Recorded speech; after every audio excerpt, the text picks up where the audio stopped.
you have to answer two things. Why? And why?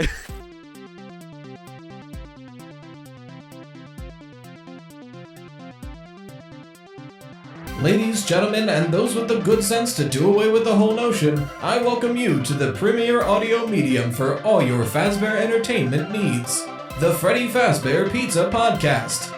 Note, FFPP is not responsible for any loss of appetite, disinterest, dismemberment, or other legally classified statuses. So strap in and enjoy.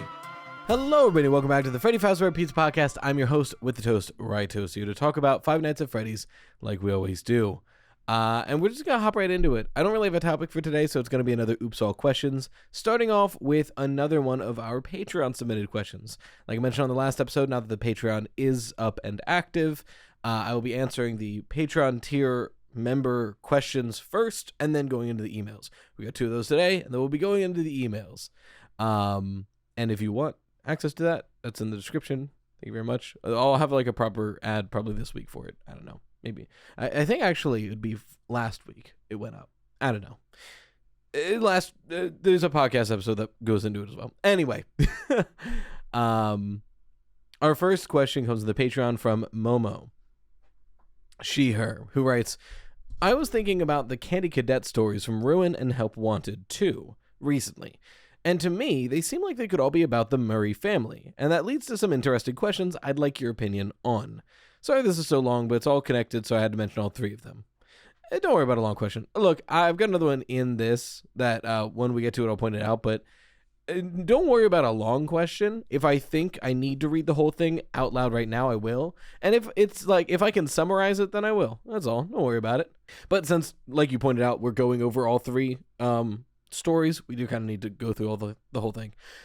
In the pizza deal story, a family is offered the deal of a lifetime from a pizza restaurant but has turned it down and they all died. People theorize that William Afton had a hand in killing David and Fiona.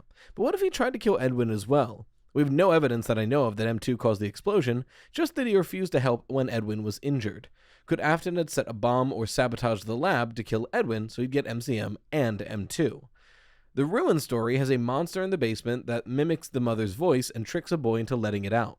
This makes me think of the tape Edwin heard something mimicking Fiona in the basement, and he mistook it for her ghost, so he made M1 for her spirit to inhabit, letting it out of the basement. The fact that he made M2 in the mansion, not the basement, is maybe why he couldn't get it to work like M1/Fiona.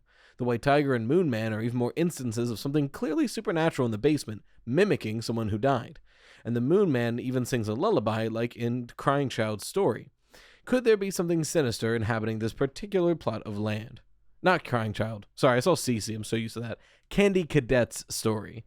Could there be something sinister inhabiting this particular plot of land? If all the haunted locations from the entire series were built layered on each other on this land, could that be why the animatronics were haunted? They weren't the murdered kids at all, but some piece of this entity mimicking the victims until it thought it was them, like F10 and 4. And if those two stories are about the Murrays, then what about the last one from Help Wanted 2? It's about someone who was led astray by the voice of the witch in the woods, who was associated with M1/F10 and 4 in Moon.exe, when they were young, but escaped with permanent physical scars, like M2 leaving him to die in a fire maybe.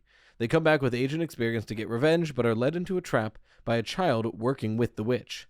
Could that, and the update to the Shadow Man and Secret of the Mimic, imply Edwin is still alive and coming back? Could he be the one Gregory mentioned knew the plans of the basement? Would that make Gregory the boy working for the witch/M1? All interesting points. So, like, straight away, thank you for your prompts here, Momo. I like the idea of where you're going. I think I disagree on specifics, but it is interesting to consider the Candy Cadet stories from Ruin and Help Wanted 2 being about the Murray family.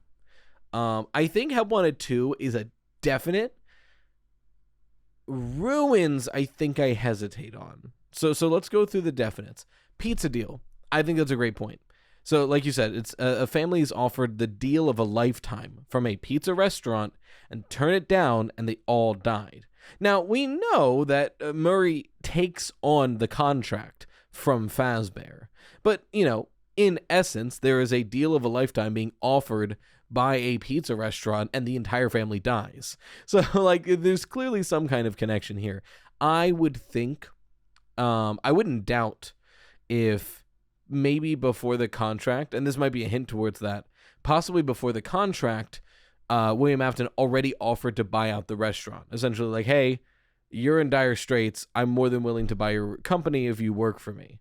Right? And then they turn that down, which then begins this endless spiral to the death of the company and eventually the death of the family. I could see something like that totally, but we don't have evidence for that, and that's very speculative.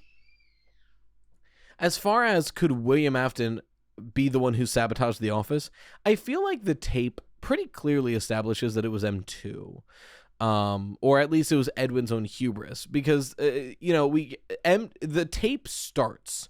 The tape where we hear about the explosion, the tape starts with M2, like, sinisterly mocking Edwin for being caught in it. So, which implies that it was nearby, and, like, the fact that it's nearby and already, like, making fun of Edwin for dying like this, that feels very quick and opportunistic for it to not be part of M2's plan. Right, especially because he had already made legs for himself. He already repaired himself. So the idea that, like, M2 was beaten to a pulp by Edwin and eventually had to make its own legs to walk again, and then William Afton kills Edwin, and M2 sprints upstairs and is like, oh, I'll have to clean up all this ash and smoke. Maybe I'll make a new clean-evac attachment. That'd be genius. Like immediately. That's crazy. I mean, it's possible, but it seems unlikely. Whereas if M2 was the one who sabotaged Edwin's office after Edwin beat it to basically inoperability until it had to make its own legs to walk again, and then M2 sabotages Edwin's experiment or office or whatever, Edwin gets caught in the explosion, M2 would likely be nearby to make sure it worked. And then he can gloat all he wants to, right? He basically had all the time in the world to practice his arguments in the shower, as it were, to gloat to Edwin about how he's killing him now.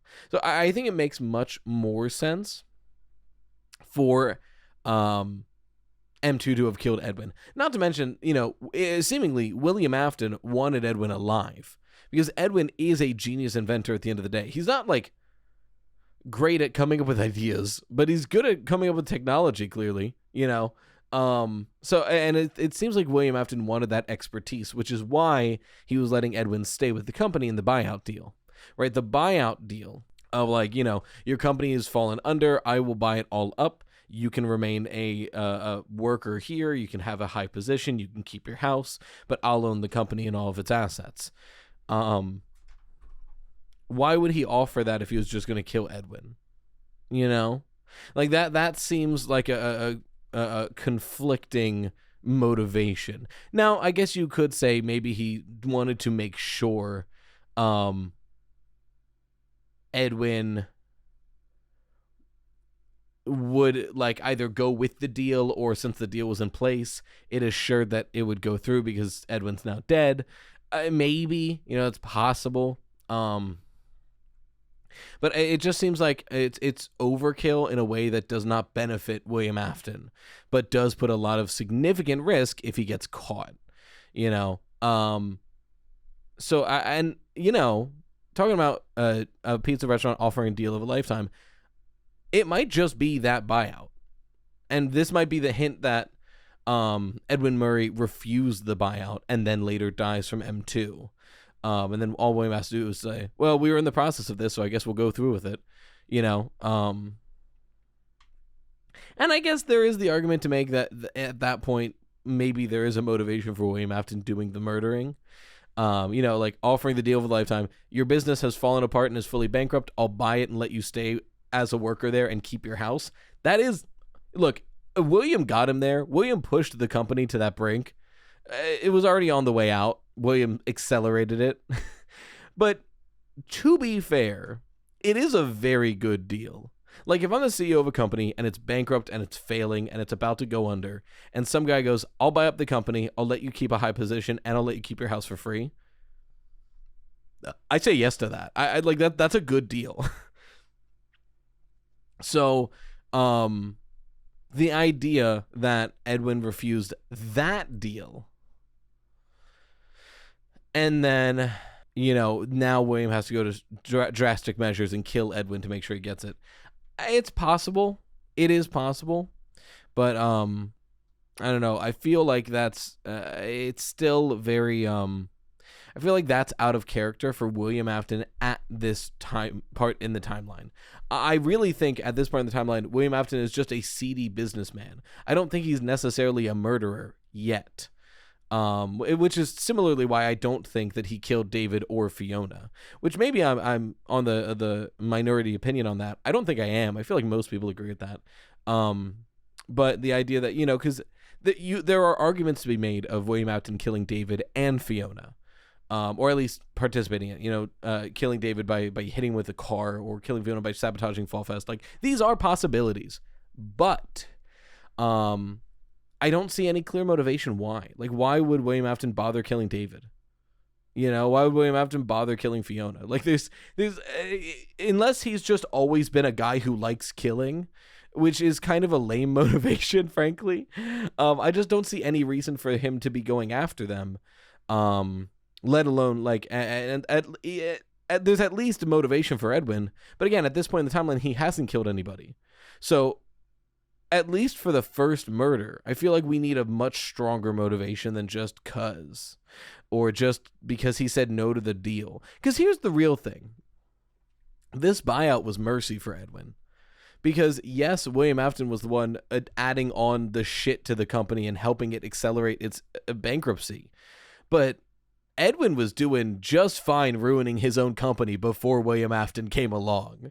Like, we have so many logs about, like, employees being like, man, we're not making any money. And we got logs from his wife being like, hey, Edwin, can we make money, please? And Edwin's like, no, listen, money's cool and all, but what if I made a coat rack that changed shape and could fit any size coat?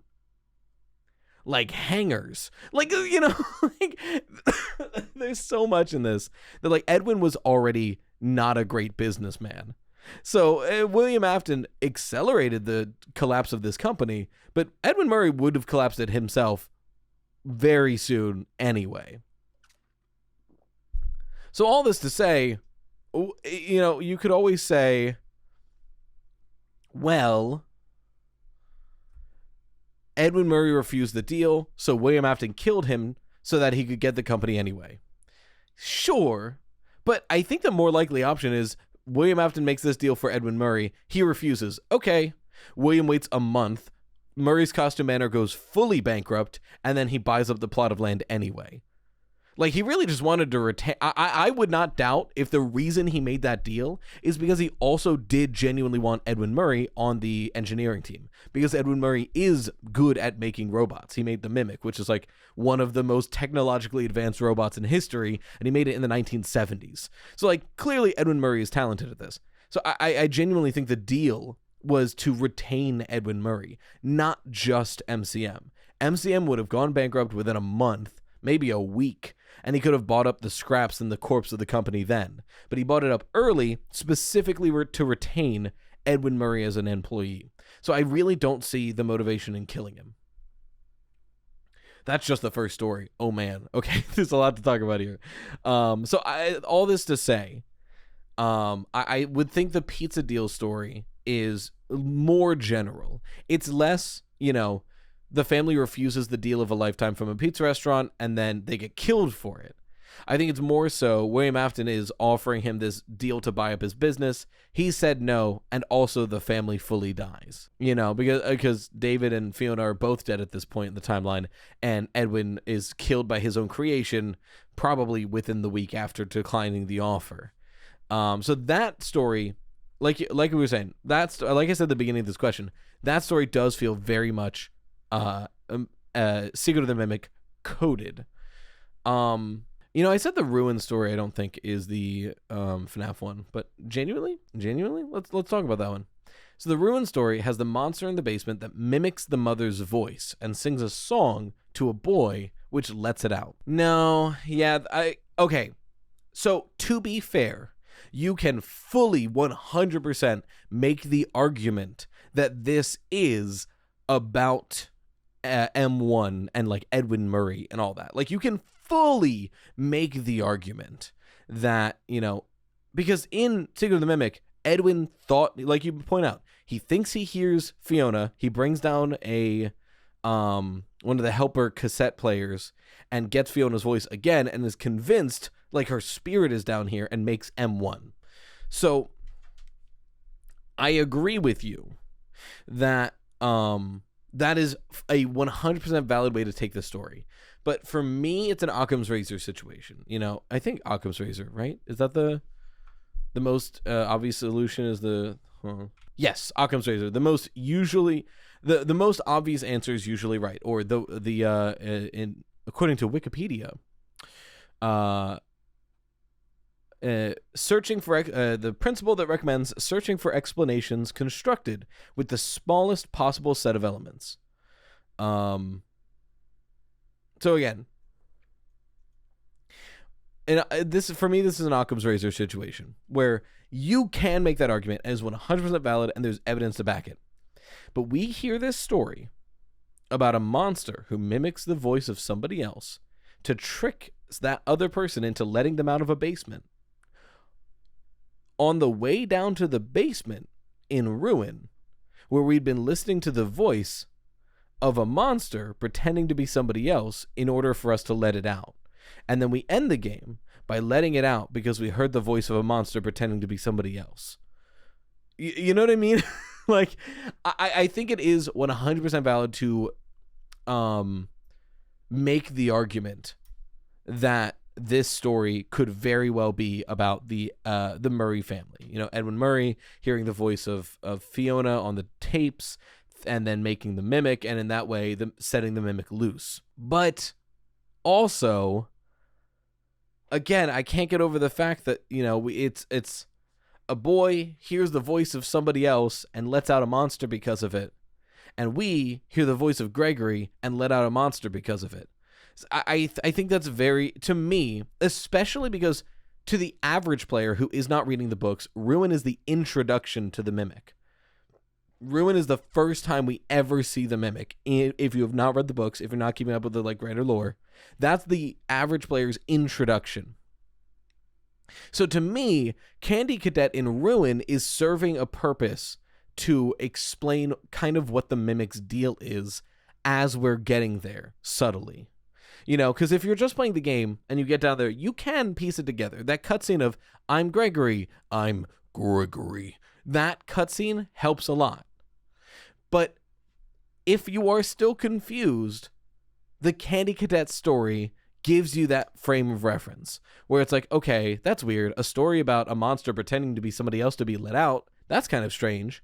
And then we open a door and we see a monster who's pretending to be somebody else. You know, like it primes you to understand that.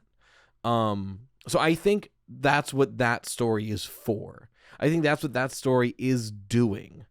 And then to go back to Help Wanted 2 of it all, we have Candy Cadet again in the corner, but Help Wanted 2, much like Help Wanted 1, is sort of a transitional game. Help Wanted 1 kind of primed us for the Pizzaplex and the things moving forward, because it shows us Glitchtrap, who is this overarching villain for the Pizzaplex. It shows us how Glitchtrap was created, who is this overarching villain for the Pizzaplex. And then we get Help Wanted 2 just before Secret of the Mimic. You know, like that's the game that comes out right before then. And Help Wanted 2 doesn't have as much of the Mimic in it, does it? Or does it? With the, you know, the cameos of Glitchtrap being the thing we're bringing back at the end of the game. The Vanny Mask, you know, the Faz Wrench, which looks a lot like the Data Diver. The update, which does just straight up give us information about like the Mimic and Jackie and the White Tiger and all that. And then, in the corner of that game, in the corner of that building, is Candy Cadet, who gives us two stories. A family who refused the deal of a pizza place and died after it. And the second story. So let's go over the second story. As you mentioned at the bottom, what about the last one from Help Wanted 2? Somebody who's led astray by the voice of a witch in the woods when they were young, but escaped with permanent physical scars. Then came back with age and experience to get revenge, but are led into a trap by a child working with the witch. I think this makes the most sense as a Murray explanation. I like where your head's at here. Some of the specifics I disagree with. But, right, like, starting with someone who's led astray by the voice of a witch in the woods. And in Moon.exe, M1/F10N4 is literally a witch in the woods. Just literally a witch in the woods. So, Edwin Murray being led astray by the voice of M1, check, clocked. Now he escapes with permanent physical scars. This is possibly the best evidence for Edwin Murray surviving so far, right next to the silhouette added in the update. Because, again, with just base Secret of the Mimic, I see no reason for Edwin Murray to survive the last audio log we hear from him. But the fact that we get the silhouette, which really only makes sense to be a human we've either never met, or Edwin Murray, and then we have this story recontextualizing that, saying that somebody was led astray by the voice of a witch in the woods, but left with permanent physical scars and returns later in life and is then fooled by a child right back into the same trap. I see two ways to look at this. One, it could be Edwin Murray. Two, it could be our player character. It could be the player of Secret of the Mimic. Only one of the endings confirms a death. That being the bad ending, where we see the perspective of somebody stuffed into prototype Freddy and performing for the Mimic. Now, I'm not going to sit here and say it is likely that our player character... oh, God, what is his name? God, what was his name? I'm so used to saying player character because we, never get names. Arnold! I was about to look it up. Arnold, buddy. the way I remembered it. I'm not going to sit here and say it's likely that Arnold survives the car crash of the most likely canon ending, but we don't get confirmation that he died either. And if Edwin Murray can survive an explosion where he's trapped under rubble and nobody comes to help him and he can't feel his legs, I'd say it's equally possible that Arnold survived a car crash in public. He's at least conscious enough post-crash to see the Mimic take the data diver from him. And he's in a company vehicle, which likely has some sort of tracking on it. Not to mention the fact that, he was there specifically to receive the Mimic schematics and have it on the data diver. And he's driving away from the building with the Mimic schematics on the data diver. So theoretically, if Fazbear loses contact, they're going to go looking for him. And if he survived, he's fired, but he survived. And it would be very likely if he has permanent physical scars from being in a car accident like that. So why do I say all this? This goes into the Arnold is... So there's two ways to look at this. Either Arnold is Gregory's friend who's helping him defeat the Mimic, which is possible if he survived. He'd be old, but he's the font of information, that's all. It's also kind of possible for Arnold to be Cassie's dad, which, again, it's super weird if true. Because that timeline's weird. He'd be 50 when having a kid. I don't even know if that works that way. But if we can muddy the timeline for a bit, we know for near certain that Cassie's dad was looking into what's going on at the Pizzaplex and ends up getting in over his head and being killed by, Glitch Trap, which is some variation of the Mimic, which would, at that point in the timeline, pre-security breach, Gregory is still likely under the control of Glitch Trap as GGY. So this would be the person returning who has permanent physical scars, essentially being tricked by a boy to fall right back into the witch's trap.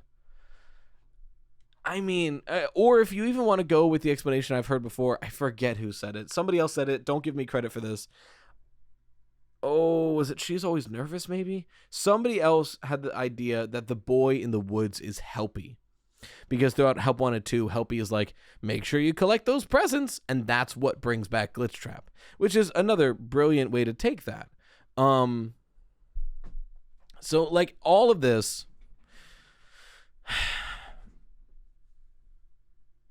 to say, and again, it's in Help Wanted 2, which, if it's supposed to help explain Help Wanted 2 in any way, surprise, surprise, this is talking about Arnold, the player character of Help Wanted 2, which, again, I think is more of a stretch than anything. But it's still 2 stories about Secret of the Mimic, the game we're about to play.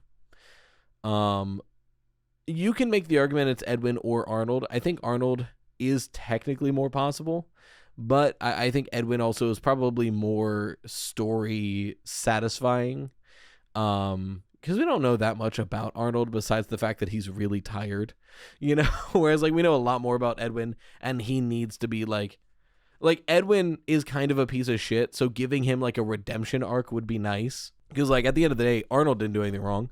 Arnold's just trying to do his job, whereas like Edwin staying alive all these years to hopefully undo what he's done at least gives him that kind of like interesting character arc.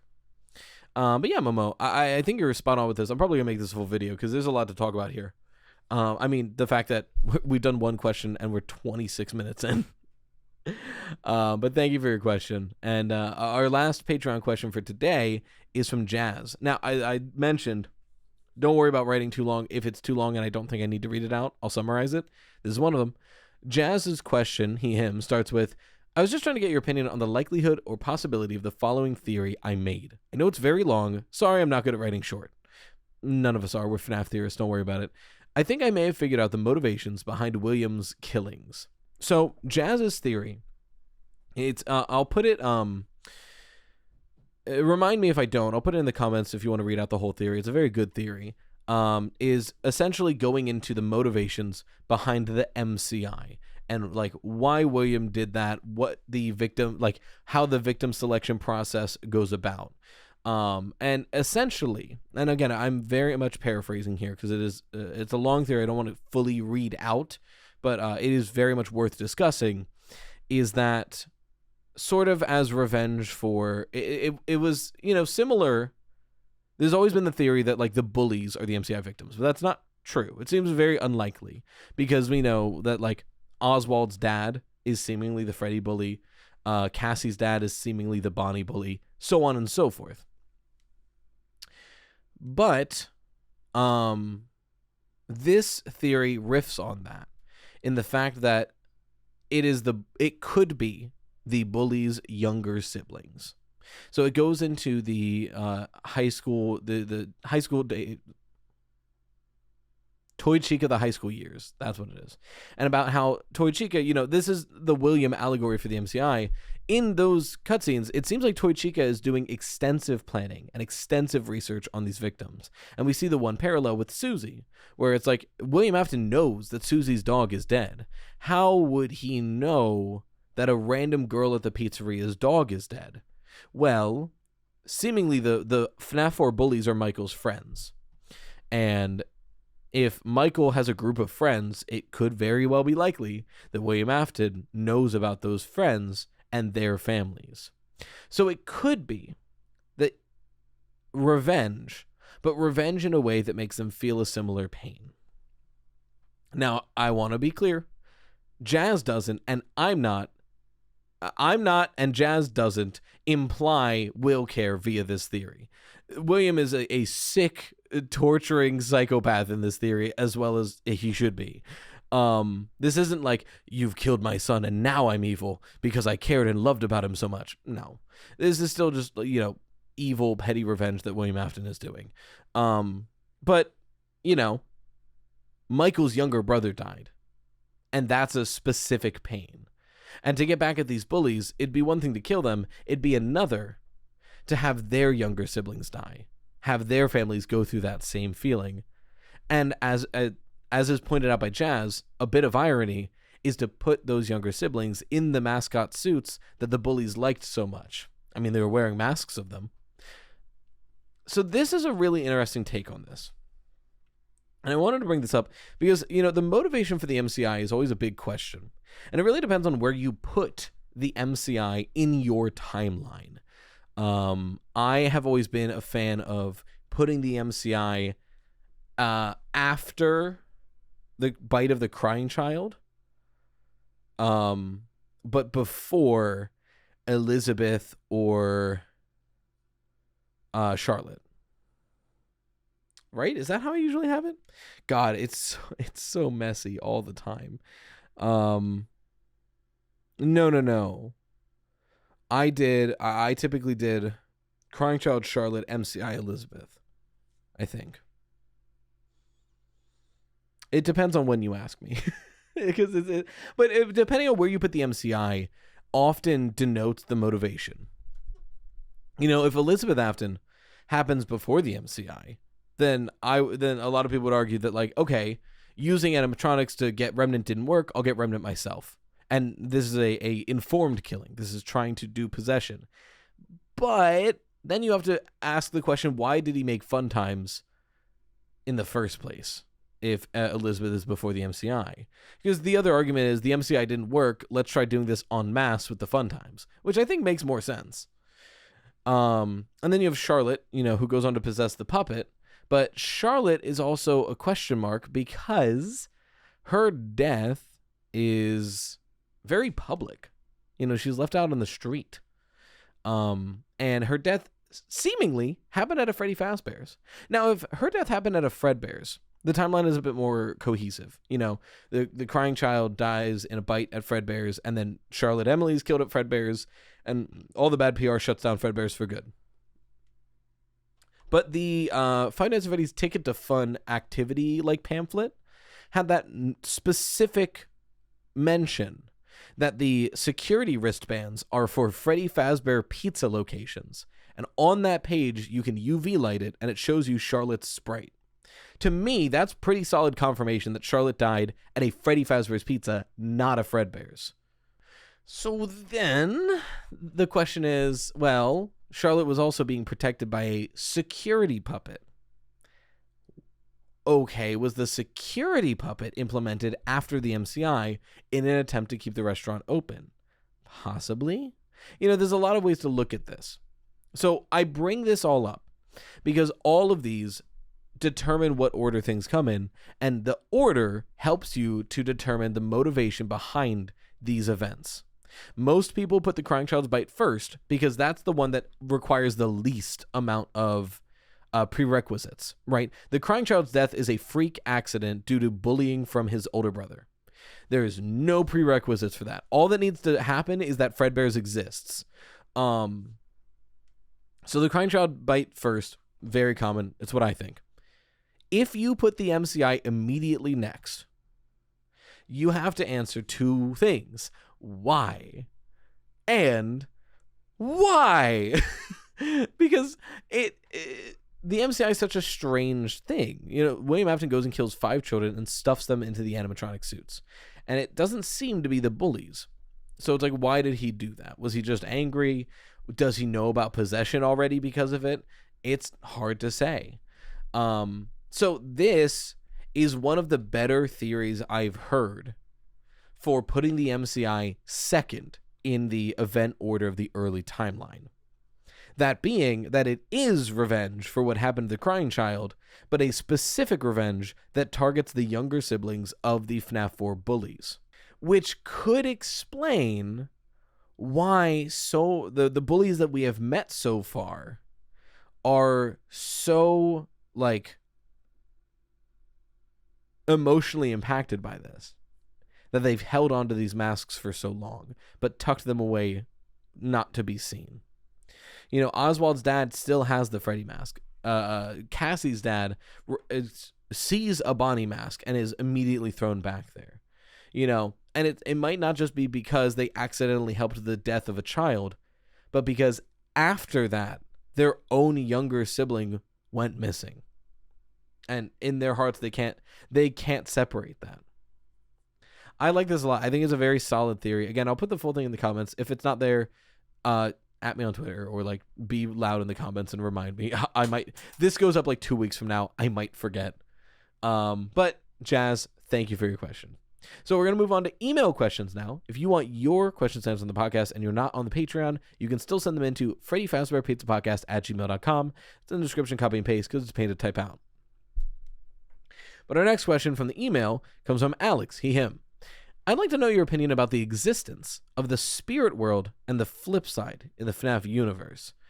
And how they were shown in FNAF World and Ruin, AR World and the Flipside, are one and the same, which can be understood by the teleportation through space, which the Pizzaplex workers could easily use to not get lost in the labyrinth built by the Mimic AI. So this is a lot. This is immediately a lot.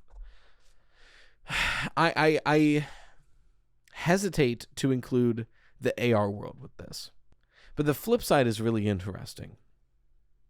So, in my opinion, the way spirits work in Five Nights at Freddy's isn't necessarily a spirit world, but more so, our memories have life to them. Our memories have a livable essence within them. And that's how Remnant is explained. That's how Agony is explained. That's how the afterlife in this continuity is explained. To me, every time we've seen the afterlife touched on in Five Nights at Freddy's, it's very much like you get a memory you get to live in for the rest of your existence. You exist within that memory. And, if you're riddled with agony, it's a bad memory. If you are at peace, it's a good, happy memory. So with that being said, I don't know if there is a spirit world. I think the times we've accessed the flip side or this spirit realm is visual metaphors for people affecting the memories of those who have died, or affecting the memories of those who are even still alive. And I think, and this gets very esoteric, but we can see this in FNAF World, where FNAF World is already this weird visual metaphor for something else. I think being the happiest day. All this to say, what are we doing in FNAF World but going to specific locations to do weird abstract things to help somebody move on? Those weird abstract things being representations of what we do in FNAF 3. And what do we do in FNAF 3 for Happiest Day but seemingly make a nice party in an old Fredbear's location so that the crying child can move on and find peace? We're affecting his memories so he can rest. And like we see in FNAF World, we're affecting someone's memories, giving them the breadcrumbs so they can follow it and find rest. So for me, I don't think there is a spirit world. I think it's much more, I guess esoteric isn't necessarily the best word to use here, but I think it's a lot more visual metaphors for affecting the memories of those who have died, which is a mouthful. But just because I hesitate I don't think we've yet to see an actual spirit world. I think we've only seen people interact with the memories of those who have died. And the worlds we've seen exist within their memories. That's how I feel it is. And to answer your next question on, okay, well then how are we teleporting in the AR world of the Security Breach Pizzaplex? It's a bad answer. It's not a good answer. My only answer is, well, we have a occipital transponder chip or whatever the hell implanted into our mind. I don't think any of that's real. I genuinely think the obstacles we use the mask to change so we can progress are fake obstacles put in our vision to trick us into using the mask more, because the more we use the mask, the more Glitchtrap can take over our mind. It's a weird explanation for it, but it's the only explanation I can think of that makes sense. I don't think we're actually teleporting. I don't think we're actually making boxes disappear by going into the AR world. I think, because the second we get that chip in our occipital transponder, whatever the hell, Helpy appears in our vision. And he's like, now you can see me without the mask on. From then on, I don't trust anything we see in that game, frankly. From then on, I do not trust it. I don't on the surface, immediately trust anything we see because we're immediately told it can mess with our vision. And we know that exposure to Glitch Trap can help him take over your mind. We see this twice in Help Wanted. So the idea that, like, this chip is placing obstacles in our way, so we have to use the mask, so Glitch Trap has more time to take over our mind, I think makes a lot of sense. And I think that's where we get into the Brazil ending of Ruin. So I guess that would be my answer. I don't think there's a spirit world, and I don't think we're actually teleporting. I think the spirits of FNAF are more memory-based than anything, and I think we never teleport where our vision has been messed with. But thank you for your question. Our next one comes from Woof Woof, they them. Whatever happened to Phone Dude from FNAF 3 after we hear about him finding old training tapes and finding a real one? We never really hear from him again. I don't know, I'm curious as to what happened to the guy and your thoughts on it. Thank you for your question. Yeah, it's a weird side note, right? You know, Phone Dude has this whole business, and he seems to be putting a lot of effort into it, and then he disappears and is never heard from again. I don't think he's dead, I will say, you know, because you can argue, oh, well, Springtrap got him. I don't think that's true. Yes, it is his business, but it's also run for pennies on the dollar, so it could have been the matter of, oh, shit, it burned down? Well, I knew it was a fire hazard. Well, we'll try again. He seems like kind of like a laid-back, doesn't really care kind of guy. So the idea that, like, oh, this was really fun, but it all burnt down. Oh, well, I could see that happening, to be honest. Because, again, he does seem excited about it. I genuinely think he's a real fan of Freddy Fazbear's Pizza Entertainment, but he probably just fucks off, realistically. But thank you for your question.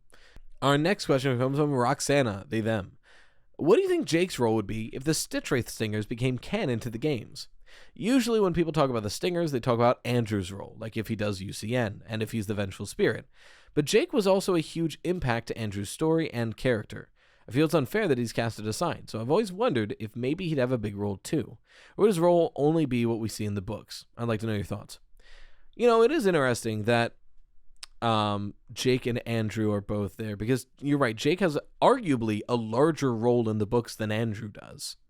You know, like, Andrew is the one who kept William Afton alive and then led to the stories happening, but Jake is the one who resolves them. He's the one who makes sure they're collecting all of the relics with remnant with agony in it. He's the one that saves Detective Larson multiple times. He's the one that ultimately puts Eleanor into, like, a horrible memory to stop her from doing that. And he's the one who, at the end of the story, uses the last amount of his remnant to help as many people find rest and peace and move on as he possibly can. So, like, Jake does a lot in the Stitch Wraith Stingers. I think the reason why he doesn't really get brought up in game conversations is there's no real easy place to put him, at least not yet. Like, if Andrew's in the games, we can immediately be like, oh, then he has to be the Vengeful Spirit. He has to be the one doing Ultimate Custom Night. It makes perfect sense if he's in the games. If Jake is in the games, what the hell is he doing? Hurry up, you know? If Jake is in the games, he hasn't appeared in the games yet, frankly, because he's kind of like the guy who is able to end this, who is able to fix what's going on. And then if you want to make the argument that Jake and Andrew are parallels for the Crying Child and Cassidy, similar in that sense that, like, sure, Cassidy appears as kind of vague and stuff. The Crying Child only ever really appears as somebody who needs to be saved. And in that way, you know, maybe Jake is being saved the whole time. I don't know. I think the reason why Jake is casted aside when talked about the games in that aspect, it really just is, he has a huge role in the books, but the games haven't gotten there yet. So, like, if he is supposed to be here, he ain't here yet. There's no real easy way to slot him into the pre-existing story of Five Nights at Freddy's where it is right now as of April 10th, 2026. Not to date the recording.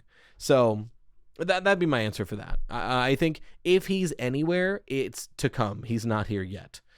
But I also don't think either of them are in the games because I don't think they're in the same continuity. But thank you for your question, Roxana. Once again, if you have questions you want answered on the podcast, you have 2 avenues. You can send them in through Patreon for a priority answer. I will answer every single Patreon question as in the order they come in. But I also do pluck from the email for extra questions, so feel free to send them into Freddy Fazbear Pizza Podcast at gmail.com. In the description, copy and paste because it's a pain to type out. But until next time, as always, thank you for watching the Freddy Fazbear Pizza Podcast, where the pizza abilities are endless. We hope to enjoy your future patronage. Bye-bye for now.